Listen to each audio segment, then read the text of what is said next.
All right. So while it might be a, cognitive shortcut or whatever to invoke prejudice when dealing with a new person or dealing with a person who has had certain outcomes, what does it do to the person who has been stigmatized by prejudice? One of the most powerful things that can happen when we realize that members of our group are viewed negatively by other people is something we call stereotype threat. So I'm going to use males versus females. Since I'm female, I know that, for example, males tend to think that females are not very good parallel parkers. So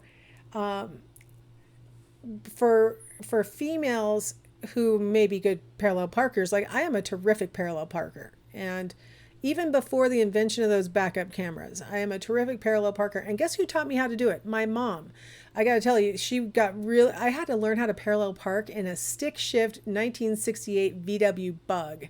So all sorts of good times were had. And she would get so frustrated with me because I would like pop the clutch and the car would die. And just all these things trying to get in. I'd get so scared that I was going to hit another car, and she would get so mad. Just do it. Just do it. I'm like, I don't know. But under her loving guidance, I did ultimately learn how to parallel park and parallel park really well. And I got to say, parallel parking in an automatic is way easier, and absolutely with the backup cameras. So anyway, I am a terrific parallel parker, and nevertheless, and my husband and I have been married for 35 years. We have known each other since I was 16 years old. He knows I can parallel park.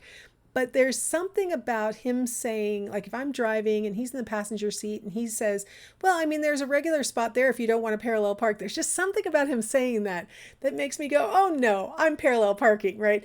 And then because he's there, all of a sudden I'm like, I better not mess this up because he did give me, try and give me an out. And if I mess it up, he's going to say something. He's going to tease me about it or whatever. And I don't want to hear it. So I've got to park it right the first time. And oh my gosh, I will get stereotype threat where I'm like, I can't mess this up. So now some of my cognitive effort is devoted to trying not to fulfill the stereotype. And next thing you know, it takes me 2 tries to get into a space that if I had been alone, I would have gotten into it in one try. So with stereotype threat, you know that people in your group are thought to not be good at something, or that they are tend to behave badly in this circumstance or something like that. And you're so busy trying to refute the stereotype that you actually absorb a bunch of your own cognitive capabilities in that fear of fulfilling the stereotype that you actually perform worse than you would have. So here's an example where they were doing the math section of the SAT. And in the stereotype threat situation, the test takers were reminded that on average, white test takers do better than black test takers on the math section. In the no stereotype threat situation, nothing like that was said. The blue bars are the black test takers, and the yellow bars are the white test takers. And what you can see is that under stereotype threat, the black respondents performed way worse than the black respondents did under no stereotype threat. And you can see that under no stereotype threat, while that is not a significant difference between the two groups, we can see that the black test takers actually did better than the white test takers. And interestingly, under the no stereotype threat, the white test takers did worse than the white test takers in the stereotype threat. So it kind of implies that the white test takers heard that warning and thought, that's right, and I'll do better. So it kind of boosted their performance and inhibited the black respondents' performance. Whereas without the stereotype threat, it appears that we got what probably is the actual performance of the two groups. So if you're worried that you're going to fulfill the stereotype, then you can get the stereotype threat. You get the same thing with if you do boys versus girls on math scores. So the y-axis is how many math problems they got right. The boys are the red dashed line. The girls are the blue line. Left is the same thing, the stereotype where they were told boys tend to do better than girls on this kind of test. On the right is no stereotype was invoked. And so again, you see that, while the girls actually scored a little bit better with no stereotype invoked than the boys did, it's not statistically significantly different. So you say boys and girls score the same when nobody is reminded about anything to be threatened by. When you threaten, you invoke that stereotype threat, girls perform worse and boys perform better when they're reminded that girls tend to score more poorly on this.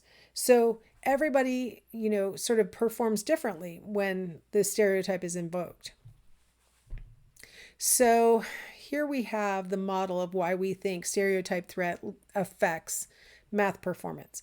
We think that when that stereotype threat is, activated in the person's mind, that it actually takes up some of the working memory capacity. That you're actually thinking to yourself, I can't fulfill this stereotype. I've got to do better. I know I'm good at math, or I know I can parallel park. And that takes up some of your capacity, which then that is what impacts math performance or parallel parking performance or whatever we're measuring. So stereotype threat has its effect through, diminishing the working memory capacity. So if you're being evaluated by somebody in another race, that is more stressful than if somebody in your own race is evaluating you. And so that's going to, again, take up some of your cognitive capacity because you're experiencing some stress if you're being evaluated by somebody in the other race or another race. So here we have, they're being measured on 3 different measures of stress. The top, the y-axis is ventricular contractility, I don't know. Cardiac output is the middle one, and then total peripheral resistance is the bottom one. So those are all measures of like physiological stress. In each case, the x-axis is describing the participants, and so the participants were either white or black in each of the 3 panels, and then in each of the 3 panels, the bars are represented by white for white evaluators and black for black evaluators. So when you have a white participant being evaluated by a black evaluator, you see higher levels of stress. When you have a black participant being evaluated by a white evaluator, then you see higher levels of stress than you see when they are being evaluated by somebody from their own race. So it's literally physically stressful to be being evaluated by somebody of another race. I don't have a graphic to show you male versus female, but research has shown the same thing. If you're being evaluated by somebody from the other sex, that also produces higher levels of stress. All right, so newer forms of prejudice have been identified. Over time in the past, people would be just overtly like racist, right? And would say overtly hurtful, name calling, things like that, just overtly racist. But today people kind of know better than to do that. I mean, it may come out when they're really angry or they're drunk or something like that. But typically what we see are these newer forms of prejudice, like, for example, symbolic racism. It's also referred to as racial resentment. This is another word is laissez-faire racism. Laissez-faire means, we're not going to try and control anything, but we can have, evidence of the racism being present. And so what we mean by symbolic racism, or these other terms for it, is that basically racism isn't a problem anymore, and that really the reason why there are differences is because minority groups just don't try hard enough to help themselves. So it's sort of like you can see why these alternative terms are there, right? Racial resentment and laissez-faire racism. You start to realize, oh, I see. What we're going to do is say that if a group is saying that I'll use my my game with the tokens as the vocabulary for what I'm talking about here. So if a group says, you know what, as a group we weren't given as many tokens at the beginning, and so what we would like to see is, all of us getting the same number of tokens at the beginning, or the same value of tokens at the beginning. A person who has racial resentment would say, well, why? Why do we have to give you a leg up? So that's what we mean by, the term racial resentment, is that the person's response is, you're asking for extras, when what the person's actually, or the group is actually asking for is, a level playing field from the start, right? Laissez-faire racism, the reason why that term applies is that you would say, you know what, we aren't in control of how much effort you put. We're not we aren't in control of your skill sets or whatever. The marketplace will figure it out, or your outcomes are a result of your own. You can try as hard as I'm trying if you wanted to. Those kinds of things. That's like that laissez-faire, like hands off is what I think laissez-faire really officially means. So like just let it play out, and we're not supposed to do anything to intervene or equalize or anything like that. Just let it take care of itself. So these are like the newer ways that people are displaying kind of inherently racist attitudes. And so I kind of like to argue it's kind of tone deaf. It's just the idea that, oh, we all started out the same. What are you complaining about? You just didn't try hard enough. Not taking into consideration a bunch of factors that are, all intertwined, that aren't about the individual's efforts, but are about a whole bunch of other things. Symbolic racists tend to say that affirmative action is unnecessary, like that laissez-faire part, and then unfair, right? The racial resentment part. That any time that there's affirmative action, it's going to be at the expense of the majority. And so these are sort of the more modern ways that people express racism. We could say sexism, homophobia, anything else. I mean, when you have a lot of things that used to be, you guys, I don't know if you have any concept like how sexist the society was. I mean, even up into the 70s and 80s. We don't say the things that we say anymore. We don't objectify at the levels that we used to, things like that. But there's like this symbolic sexism, right? There's this symbolic homophobia or transphobia or other things that are present that we kind of rationalize why we think it's okay that some people are not treated as well as other people. We kind of just rationalize it and say, well, I mean, it's not a problem anymore. I mean, look at the advances that have been made for women or for gays or for people of minority status. I mean, look at the gains that they've made, and so it's not a problem anymore, right? And if you can't make it in the United States, it's because you're not trying hard enough. These kinds of things. These are just this symbolic, ism kind of thing, and you could say it about any topic. Aversive racism is where the person actually honestly believes in equality, but they have unconscious racial prejudice. So the person, they believe in their heart that they honestly are not racist, that they honestly are wanting equality for everyone, or sexist, or whatever we're talking about. They honestly believe that. But it's sort of this unconscious. They don't even know that they're doing it.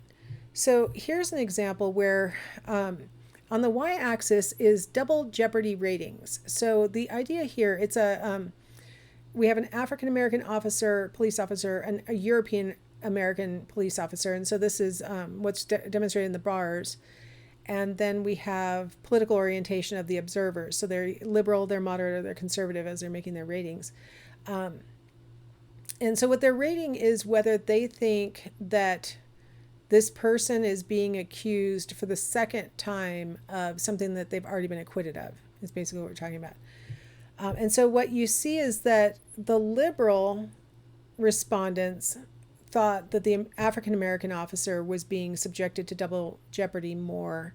The conservative respondents thought that the European-American was being subjected to double jeopardy more. And the moderates kind of thought they were equally and lower ratings of double jeopardy in the moderate category. So here we have people displaying what they say that they believe, right? You've got the liberals genuinely believing in equality as depicted by this very conscious choice that they're making here. But here's where the unconscious part comes in. The liberals experience an increased heart rate, which is a sign of stress, when an African-American researcher touched them, that the moderates and the conservatives did not experience. So while the liberal was expressing a genuine belief in equality and was in fact favoring the African-American in their judgment, they had this stress response, physiological stress response to the African-American researcher when they touched them. So that's what we're talking about with aversive racism. It's like I say all the right things, I march in the right marches, I hold up the correct signs and wear the right t-shirts. But honestly, I don't know how to talk to somebody from the other race. I get very anxious. My heart rate goes up. I have all this conflict going on inside of me. And so that's what we call an aversive racist, a person who's experiencing that kind of conflict like that. All right, I'm going to leave you here so you can go right into the playlist to watch this. Oops. Well, apparently I'll find the correct link for that. Implicit stereotypes, and it brings to life something that you guys have already discussed, but I wanted you guys to see sort of how the makers of the implicit attitudes test talked about it with a PBS show. So I will see you guys after you watch that video.